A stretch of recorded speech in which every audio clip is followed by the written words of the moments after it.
दबाव और एहतजाज काम कर गया। उस्मान डार समेत तहरीक इंसाफ के तमाम गिरफ्तार रहनुमा और कारकुन रिहा कर दिए गए। रहनुमाओं और कारकुनों को सुबह सवेरे सियालकोट में CIT ग्राउंड से हिरासत में लिया गया था। पुलिस और इंतजामिया ने जलसा का तहस नहस कर डाली, स्टेज भी तोड़ डाला। कारकुन क्रेनों के सामने लेटे तो पुलिस ने लाठीचार्ज और शेलिंग कर दी।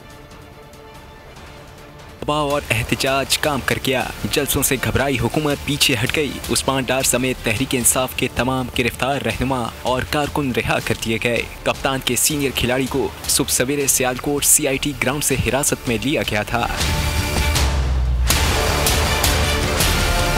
उस्मान डार और दीगर जलसे की तैयारियों में मसरूफ थे कि पुलिस ने हल्ला बोल दिया। पुलिस के हमरा असिस्टेंट कमिश्नर और TMA की मशीनरी भी थी।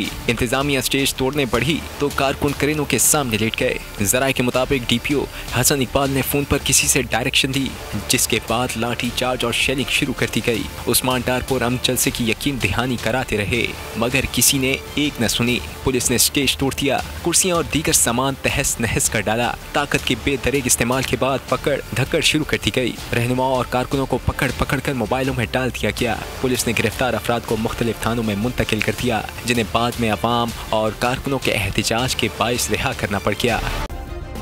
सब्सक्राइब करें और बेल दबाएं ताकि कोई खबर रह न जाए।